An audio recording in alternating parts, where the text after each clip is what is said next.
عظیم الشان ادارہ کے معزز اساتذہ کرام، اللہ رب العزت کا شکر ہے، اس کی توفیق سے ہم علم کی اس مجلس میں اور علم کے اس گھر میں اور علم کے اس مقام پر بات کرنے کے لیے جمع ہیں۔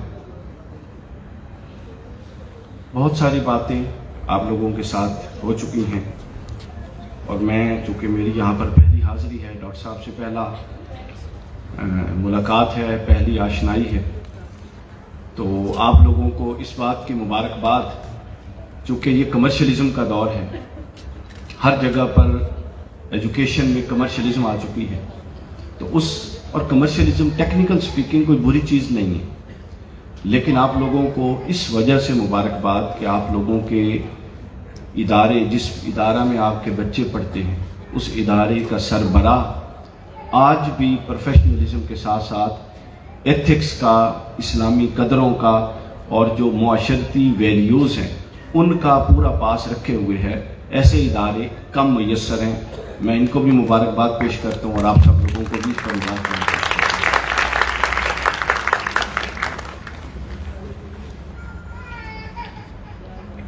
دو چیزیں میں نے گزارش کرنی ہے، پہلا ایک بنیادی سمجھنے سے متعلق نقطہ ہوگا، اور دوسرا پھر ہم اس پوائنٹ کو، تمہیدی گفتگو کو سمجھ کے پھر ہم حضرت اقبال پر براہ راست اس پر آ جائیں گے۔ آپ سب لوگوں کا تجربہ ہے، عمر میں بہت سارے لوگ مجھ سے چھوٹے، مجھ سے بڑے، میرے ایج فیلو بھی ہوں گے۔ اللہ رب العزت نے قرآن مجید کی پہلی سورت کی پہلی آیت میں ایک بڑے زبردست قسم کے راز سے پردہ اٹھایا ہے۔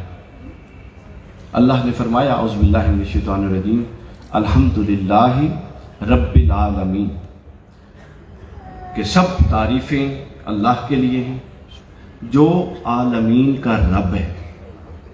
یہ بڑا امپورٹنٹ ہے۔ عالمین، عالم، ہر عالم اس کے اندر ہے، عالم یہ والا، اگلا عالم جو اس سے پیچھے عالم ارواح گزر چکا، عالم برزخ آئے گا، عالم ارواح، پھر عالم حشر نشر، سب کچھ اس کے اندر، وہ ان تمام عالمین کا رب ہے، قرآن نے یہ کہا۔ تو سامعین کرام، سمجھنے کا جو نقطہ ہے وہ یہ ہے کہ اتنے اللہ رب العزت کے اسماء میں سے اس نے اپنا تعارف رب کے ذریعے بالکل ابتدائی تعارف، یہ قرآن فیڈ کروایا جا رہا ہے ہمیں، اور قرآن کی پہلی آیت ایک ایسا شخص جو اللہ اور اللہ کی کتاب کا تعارف چاہتا ہے، اس کو اللہ پہلا جو اپنا تعارف دے رہا ہے وہ کہہ رہا ہے کہ میں رب ہوں۔ رب کا مطلب ہوتا ہے درجہ بدرجہ پروان چڑھانے والا۔ رب یہ نہیں ہوتا کہ آج ایک چیز یہاں پر کھڑی ہے اور اگلے لمحے وہ یہاں پر کر دے، تو ٹیکنیکل سپیکنگ میں وہ رب نہیں کہیں۔ رب وہ ہوتا ہے جو مختلف درجہ بدرجہ، مختلف مراحل سے گزار کے، مختلف سٹیجز سے گزار کے، مختلف تقاضوں کے لحاظات پورے کروا کے، مختلف مشکلات کو برداشت کروا کے، مختلف تپش اور ٹھنڈی ہواؤں سے گزار کے، صحت اور بیماری کے مراحل سے گزار کے آپ کو ایک ایسی کامل جوانی اور عروج پر پہنچا دے، اس کو رب کہتے ہیں۔ اچھا، اور یہ جو ہے نا، جب ہم فکر اقبال کی بات کریں، اور یہ چونکہ دینی موضوع تھا، میں اس کو ذرا فکری موضوع بنانے کی کوشش کرتا ہوں۔ یہ جو رب ہے، یہ محض اللہ کا نام نہیں ہے، بلکہ یہ ایک اصول ہے، ضابطہ ہے جو پوری کائنات میں کار فرما ہے، پوری کائنات میں کار فرما ہے، پوری کائنات میں کار فرما ہے۔ اس جملے کو باندھ کے رکھ لیں اپنے پاس، باہر نہیں جاتے، ہم اسی گراؤنڈ میں رہیں گے، اور اس گراؤنڈ کی میں آپ کو دو مثالیں، دو تین دے دیتا ہوں۔ یہ آپ کے دائیں بائیں پیچھے پودا لگا ہوا ہے، تو بتائیے ڈاکٹر صاحب، جس دن یہ پودا لگا تھا کیا اتنا ہی تھا جتنا کہ یہ آج ہے؟ نہیں، یہ اتنا سا لگا تھا جب لگا تھا۔ تو پھر کیا ہوا؟ سورج نے اس کو اپنی تمازت دی، مالی نے اس کی زمین کو نرم کیا، پھر اس کو پانی دیا گیا، پھر اس نے تیز لو بھی برداشت کی، پھر اس نے سخت سردی بھی برداشت کی، اور کیا ہوا؟ چلتے چلتے 1 2 3 سال بعد آج یہ پودا اس شکل میں کھڑا ہے۔ یہ جس دن لگا تھا اس شکل میں، بتائیے کیا اسی شکل میں تھا؟ نہیں آپ لوگ اگر ساتھ نہیں دیں گے تو مطلب سمجھ نہیں آ رہی بات. تو کیا یہ پودا اسی طرح ہے جس پہلے دن تھا؟ نہیں ہے، اس طرح نہیں ہے. آپ میں سے ہمارے یہ بچے بیٹھے ہیں، بیٹیاں بیٹھی ہیں، ہم سب کیا ہم جس دن پیدا ہوئے تھے اس طرح تھے جس طرح کے آج کھڑے ہیں؟ اتنے سے تھے، درجہ بدرجہ بیمار، صحت، چلتے چلتے چلتے کئی مراحل گزار کے ہمیں پروان چڑھانے میں رب نے کئی چیزوں کو کھپایا، اور آج ہم پروان چڑھ کے اس سطح پہ کھڑے. آپ سمجھ رہے ہیں کہ قانون ربوبیت کار فرما کیسی ہے پوری کی پوری کائنات کو. پودوں کی مثال دی. آپ نے اپنے گھر میں کوئی جو بھی جانور رکھا ہو تو بتائیے، جانور یا انسان جس دن پیدا ہوتا ہے وہ اس طرح کا نہیں ہوتا نا. یہ چیزیں آگے بھی جاتی ہیں، یعنی یہ ہر شے پر اپلائی ہوتا ہے. یہ اصول فکر پہ آ جائیں. جتنا پختہ آپ آج سوچتے ہیں، کیا آج سے 10 سال پہلے آپ کی سوچ اتنی پختہ تھی؟ بتائیے. ایمانداری سے نہیں تھی. کیوں؟ چونکہ رب نے ایک سسٹم بنا دیا اس پوری کائنات کے اندر، اور اس سسٹم کو جاری و ساری کر دیا ہے کہ وہ سسٹم ہر چیز کو اپنے کمال کی طرف لے کر جا رہا ہے.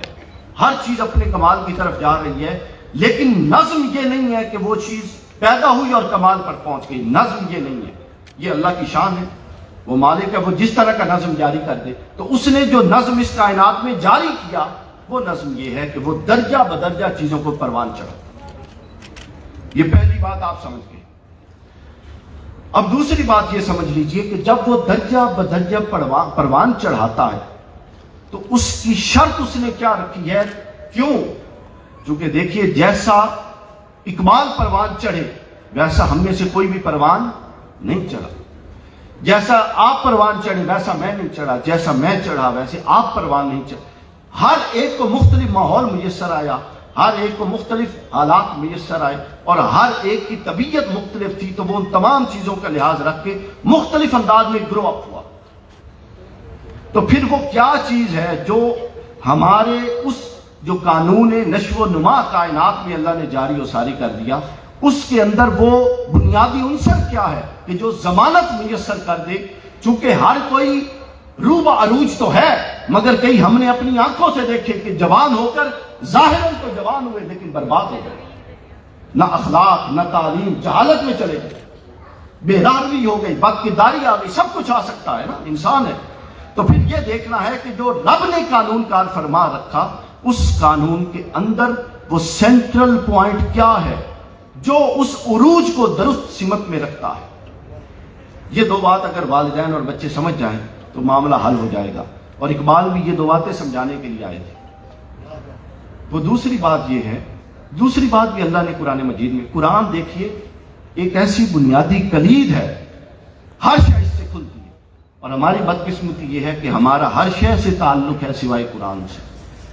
قرآن کیا کوئی مر جائے تو ہم نکال لیتے ہیں مثال ثواب وغیرہ کے لیے، یا کوئی شادی کے وقت ہم اس کی بے ادبی کے لیے نکال لیتے ہیں. تو قرآن سے تعلق کٹ گیا.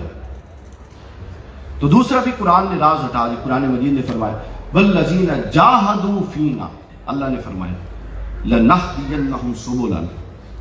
اللہ فرماتا ہے کہ پھر جو لوگ میری راہ میں کوشش کرتے ہیں، جہاد کا لفظ انتہائی اسٹرگل کے لیے آتا ہے، محض کوشش کے لیے نہیں آتا. ترجمہ ہم کر دیتے ہیں کوشش کرتے ہیں، لیکن جب آپ لغت میں جائیں جہادا یجہدو سے، تو پھر اس کا مطلب ہوتا ہے ایکسٹریملی اسٹرگل، یعنی ہیومنلی پاسبل اسٹرگل. ایک انسان جتنی کر سکتا ہے بساط پر اتنی اسٹرگل. تو گویا اللہ فرماتا ہے کہ جائے انسان جب تو محنت کرے اور اس حد تک محنت کرے کہ جو تو کر سکتا ہے. اللہ والذین جاہدوا فینا، جن لوگوں نے پھر اس قانون ربوبیت کے پروان چڑھنے میں کوشش کی، جاہدوا فینا، انتہائی کوشش کی، تو ہم نے کیا کیا؟ لنہدینہم سبلنا. تو پھر ہم انہیں صرف ان کے لیے، ہر ایک کے لیے نہیں، قرآن نے شرط لگا دی کہ گرو اپ تو ہر ہو رہا ہے چونکہ قانون نشو و نما عام ہے، مگر اس گروہ میں جو درست سمت پروان چڑھ کے کمال پہ پہنچے گا اس کے لیے شرط ہے کہ جاہدوا فینا لنہدینہم سبلنا. جو انتہائی کوشش کرے گا اس کے لیے اللہ رستے کھولتا جائے گا. اور یہ بھی نہیں کہا سبیل رستہ کھولے گا، سبولا کئی رستے کھول دے گا. یعنی جو جس فیلڈ کا ہے اب یہاں پر دین سے بات نکل گئی. دین تو ایک فیلڈ ہے, اس میں ایکسپرٹ ہونا. اگر کوئی جس بھی فیلڈ کا ہے, اکاؤنٹس کا ہے, اکنامکس کا ہے, کیمسٹری کا ہے, فزکس کا ہے, میتھس کا ہے, کسی بھی شعبے زندگی سے وابستہ ہے, وہ جب تب پوزیٹیولی جو کچھ وہ کر سکتا ہے حد الوسع, وہ سٹرگل نہیں کرتا, آگے نہیں بڑھ سکتا. اسی کے اندر ایک اور راز ہے. یہ قرآن نے جب یہ کہا نا جاہدو اور سوبو لنا, اس کے اندر ایک اور راز ہے, اور وہ راز یہ ہے کہ یہ محض قرآن عارضی سٹرگل کی بات بھی نہیں کر رہا کہ کسی نے ہفتہ کر لی, مہینہ کر لی, 2-4 راتیں جب امتحان آتے ہیں ہم راتوں کو سوتے ہی نہیں ہیں. ایک بات ذہن میں رکھ لیجئے, 10 راتیں جاگنے سے نمبر تو آ جاتے ہیں, قابلیت 10 سال جاگنے سے آتی ہے, 10 رات جاگنے سے نہیں آتی.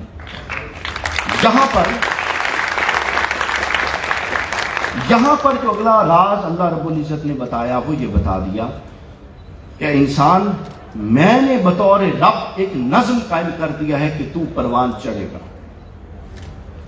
اس پروان چڑھنے میں اگر سارا ہی اللہ اپنے ہاتھ میں رکھ دیتا اور ہر ایک کو ایک حساب سے پروان چڑھاتا تو فرق کیسے ہوتا, یہ تنوع اور یہ ڈائیورسٹی کیسے آتی. تو اللہ نے فرمایا کہ پروان چڑھانے کا قانون تو میں جاری کرتا ہوں, اس کے اندر ہے انسان تیرا ایک حصہ رکھتا ہوں کہ تو نے پوزیٹیو رہنا ہے, اور تو نے سٹرگل کرنی ہے, اور جلد مسلسل کرنی ہے, اور کرتے رہنا ہے. جب تک تو کرتا رہے گا تب تک نہدینہم سبلنا, میں تجھ پر اپنے رستے کھولتا رہوں گا. تو گویا جس پر جتنے رستے کھلے, یہ اس بات کی دلیل ہے کہ اس نے کوشش اتنی کی. ناکام لوگ یہ کہتے ہیں کہ میں تو اس لیے ناکام ہو گیا, فلاں نے یہ کر دیا, میرا تو استاد ایسا تھا, میرا تو کالج ایسا تھا, میرا تو سکول ایسا تھا. یہ چیزیں میٹر نہیں کرتی. میٹر یہ کرتی ہیں کہ آپ کتنی سٹرگل کر رہے ہیں جو آپ کے ذمہ رکھی گئی.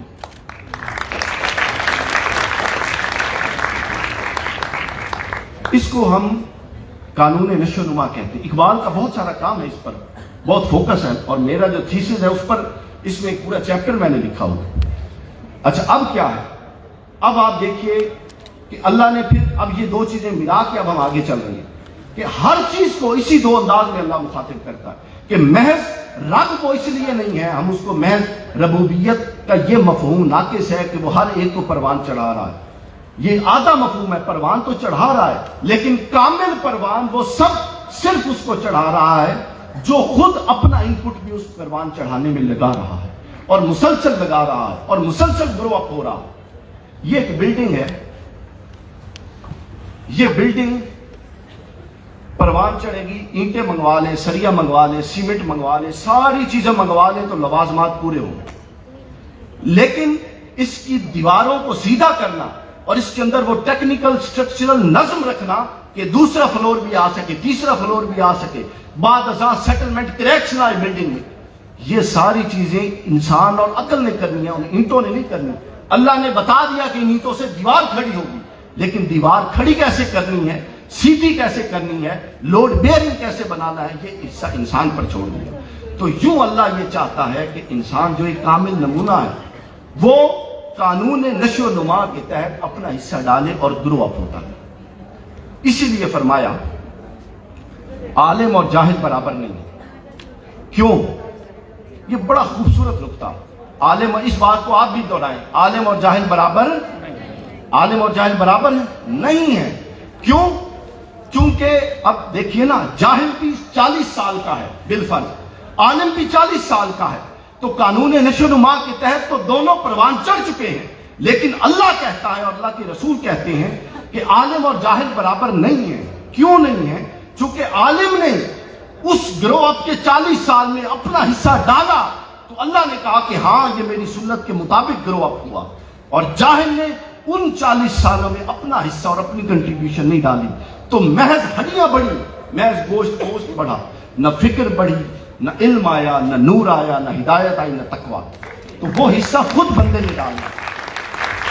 اسی طرح قرآن کہتا ہے, حدیث کہتی ہے, ذاکر اور غافل برابر نہیں, چونکہ ذاکر زندہ ہوتا ہے اور غافل مردہ ہوتا ہے.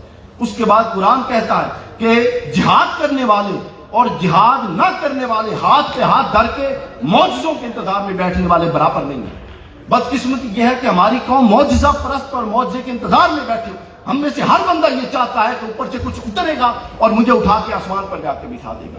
یہ اللہ کا نظم نہیں ہے. ہم میں سے ہر بندہ یہ چاہتا ہے کہ وہ 2 راتیں جاگے اور وہ کامیاب ہو جائے. یہ اقبال کی فکر نہیں ہے.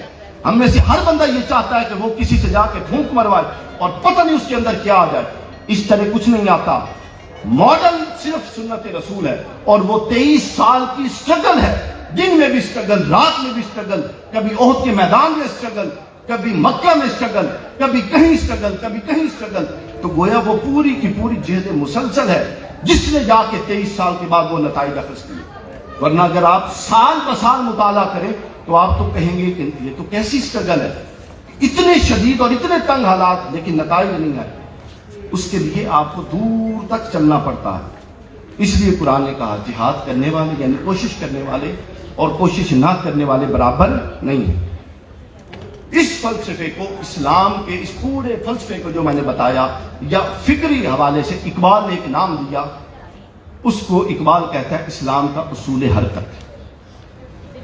اقبال کہتے ہیں اسلام کا اصول حرکت. اور علامہ کا یہ کہنا ہے کہ جب سے یہ اصول حرکت لوگوں کی زندگیوں سے نکل گیا اور وہ جامد ہو گئی, اجتہاد بھی ختم ہو گیا, جہد مسلسل بھی ختم ہو گئی, لوگ جامد ہو گئے, فکر جمود کا شکار ہو گئی, افکار و نظریات جمود کا شکار ہو گئے, تنگ نظری آ گئی. پھر کیا ہوا؟ وہ تنگ نظری ہر طبقے میں آئی. ہم میں ہر طبقے میں تنگ نظری آئی. وہ طبقہ دینی ہو ان میں بھی تنگ نظری, وہ طبقہ سیاسی ہو ان میں بھی تنگ نظری, وہ طبقہ کوئی بھی ہو, ہم میں سے ہر ایک میں تنگ نظری آئی. اور تنگ نظری خود اس بات کی دلیل ہوتی ہے کہ ہماری فکر جامد ہے. جس فکر میں تغیر ہو, جس میں مسلسل آگے وسعت ہو, جس میں افزونی ہو, جس میں توسع ہو, وہ فکر کبھی جامد نہیں ہو سکتی. وہ فکر ہمیشہ فلیکسیبل رہتی ہے اور دوسروں کو اکاموڈیٹ کرنے والی ہے.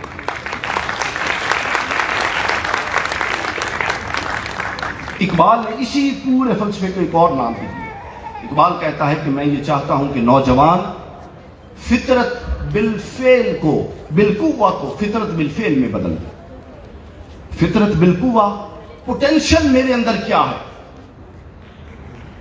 کیا اقبال جب سکول میں پڑھتا تھا تو کسی کو پتا تھا کہ یہ شاعر مشرق ہوگا؟ نہیں پتا تھا. پوٹینشلی اس کے اندر یہ چیز موجود تھی. مگر اقبال کہتا ہے کہ نالائے نیم شبی جو میں 40 سال کرتا رہا اس نے مجھے اقبال بنایا. کسی نے کہا کہ حضرت آپ حکیم الامت کیسے بنے؟ آپ فرماتے ہیں میں حکیم الامت ایسے بنا کہ میں نے 2 کروڑ سے زائد بار حضوری کی حالت میں حضور کی بارگاہ میں درود پاک پیش کی. اب بندہ پوچھے کہ 2 کروڑ تو وہ فگر ہے جو حضوری کی حالت میں پیش کیا, تو حضرت وہ فگر بتائیے کہ حضوری تک پہنچنے کے لیے کیا پیش کیا. کہنے کا مقصد یہ ہے کہ کوئی بھی کمال بغیر کوشش کے نہیں جاتا. آپ طالب علم ہیں, آپ لوگ امیدیں باندھنا, جو امیدوں باندھنے والی قوم ہے, امیدیں باندھنا چھوڑ دیں اور اپنے حصے کا, جس طرح انعام صاحب کہہ رہے تھے, اپنے حصے کا چراغ جلائیں. آپ نے کیا کرنا ہے؟ آپ آئے, شادی کی, بچے پیدا کیے, کھائے پیے اور چلے گئے. یہ تو جانور بھی کام کرتے ہیں. تو آپ نے یہ دیکھنا ہے کہ آپ کی کنٹریبیوشن کیا ہے. یہ مائیں بہنیں بیٹھی ہیں, یہ سوچ سکتی ہیں کہ ہم کس طرح کی کنٹریبیوشن کریں. جس طرح کی کنٹریبیوشن آپ کر سکتی ہیں یقین جانے مرد بھی نہیں کر سکتے. کیوں؟ انہوں نے کما کر لانا ہے اور آپ کے ہاتھ میں وہ گوہر نایاب ہے جو آپ امت کو اور قوم کو دے کر جا سکتے ہیں. تو گویا فکر بالفعل, جو بالقوہ پوٹینشلی جو اندر چیز ہوتی ہے, ایک وقت چاہیے ہوتا ہے اس کو بالفعل عمل میں لانے کے لیے, اس کے اظہار کے لیے. یعنی وہ جو پوٹینشل اللہ نے کسی کے اندر بھی رکھ دیا اس کو باہر لانا, اس کے لیے محنت, ریاضت, علم, نالج, فن, اس کی ضرورت ہوتی ہے, اسکل اس کی ضرورت ہوتی ہے. تب جا کے اللہ کا وہ نظام کار فرما ہوتا ہے کہ جو پوٹینشل اللہ نے اندر رکھا تھا اور وہ اپنی نظر سے جانتا تھا کہ یہ کرے گا, اس نے وہ کر کے دکھایا. حضرت اقبال ایک اور پیغام دیتے ہیں اور وہ پیغام یہ دیتے ہیں کہ حضرت اقبال بہت شکوہ کناہ ہے نوجوانوں سے. آپ سب لوگوں سے اقبال ناراض ہیں, بہت شکوہ کناہ ہے. کیوں؟ اقبال کہتے ہیں کہ تم سہل پسند بن گئے ہو, مشکل پسند نہیں ہو. تم آسانیاں چاہتے ہو, مشکل کی طرف نہیں جاتے. اقبال کہتے ہیں کہ گریز کشمکش زندگی سے مردوں کی اگر شکست نہیں ہے تو اور کیا ہے شکست. شکست ہے ہی یہ کہ آپ ایسے کام میں ہاتھ نہ ڈالیں جس کو تھوڑا مشکل سمجھیں. اب میں 2-3 مقامات پر براہ راست اقبال بتاتا ہوں کہ اقبال آپ کو کیا سمجھانا چاہتا ہے. اسرار خودی کے مقامات. علامہ کہتے ہیں اب دیکھیے کہ اقبال نے کیسا پوٹینشل کو بالفعل کیا. فرماتے ہیں ذرہم مہر منیران منس صد سحر اندر گرے بانے منس. میں ایک ذرہ خاک ہوں مگر میرے گرے بان میں 100 سورج اور 100,000 صبح طلوع ہے. یعنی اپنے آپ کو امید کا ایک منبع سمجھتا تھا، اور وہ سمجھتا تھا کہ میں کہنے کو تو ایک خاک کا پیکر ہوں مگر میرے اندر کئی صبحیں ہیں.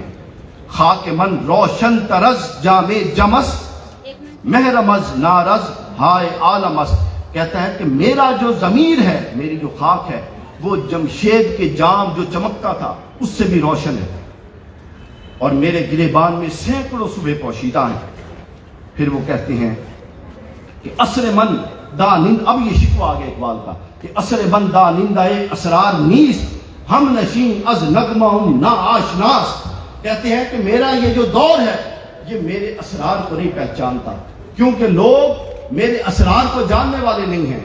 اور ہم نشین از نغمہ نا آشناس، اور جو نغمہ میں گا رہا ہوں میرے دائیں بائیں بیٹھے ہوئے اس نغمے کو جانتے ہی نہیں، میرے اس سوز کو نہیں پہچانتے. پھر آگے کہتے ہیں غنچہ کر بالیدگی گلشن نشد در خورے راہ پر بہار من نشد. کہتا ہے کہ وہ کلی جو نشو نما پا کے گلشن نہیں ہو سکتی، وہ میرے ابر بہار سے فیض نہیں پا سکتی. میرے ابر بہار سے فیض صرف وہ کلی پائے گی، اقبال کہتا ہے، کہ جس میں یہ قوت ہے، وہ سورج کی روشنی بھی برداشت کرے، سخت موسم بھی برداشت کرے، اور پروان چڑھ کے کلی سے پھول بنے. صرف اس کائنات کے اندر وہ پروان چڑھے گا، اقبال کہتا ہے، جس میں یہ جرت ہوگی. یعنی اگر آپ میں جرت نہیں ہے، آپ میں ہمت نہیں ہے، آپ میں استقامت نہیں ہے، آپ مشکلات کو بیئر نہیں کر سکتے، تو آپ یہ سوچ لیجئے کہ آپ کچھ نہیں کر سکتے. آخری بات اس حوالے سے اقبال کہتے ہیں بہر انسان چشم من شہبا گریست تاد، کہ بہر انسان، میری آنکھ بہت روئی. اقبال کہتا ہے کہ میں کوئی انسان ڈھونڈ لوں لیکن مجھے انسان نہیں ملا. آہ گرمم رخت برگردوں کشم گرچہ دو دم از تبار آتشم. اور میں نے ایک گرم آہ کھینچی اور آسمان کی طرف دیکھا کہ اے رب، جس انسان کو میں چاہتا ہوں کہ اپنے فیض کا امین بناؤں وہ مجھے میسر نہیں ہے، وہ مجھے میسر کر. پھر آگے کہتے ہیں زندگی در جستجو پوشیداست. اب پیغام اقبال کا کہ زندگی در جستجو پوشیداست، زندگی صرف جستجو اور کوشش کے اندر چھپی ہوئی ہے. اصل او در آرزو پوشیداست، اور پھر اس زندگی کا اصل آرزو میں چھپا ہوا ہے کہ آپ کرنا کیا چاہتے ہیں، آپ بننا کیا چاہتے ہیں.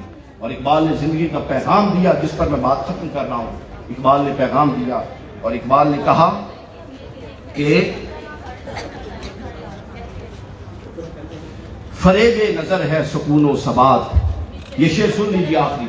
فریب نظر ہے سکون و ثبات، تڑپتا ہے ہر ذرہ کائنات، ٹھہرتا نہیں کاروان وجود، کہ ہر لحظہ ہے تازہ شان وجود.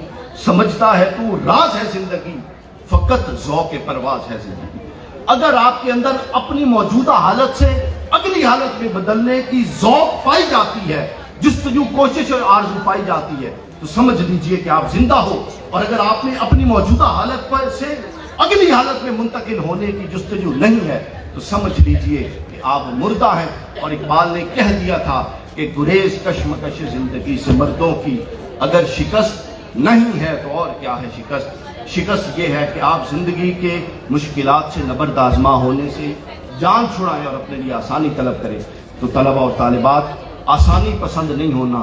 آج یوم اقبال ہے اور اقبال کا پیغام یہ ہے کہ آسانی امت مسلمہ کے لیے ہے ہی نہیں، بلکہ مسلمان سٹرگل کرنے اور جدوجہد کرنے آیا ہے تاکہ وہ دنیا میں بھی اپنے رب کے آگے کامیاب ہو اور آخرت میں بھی کامیاب ہو. وما علینا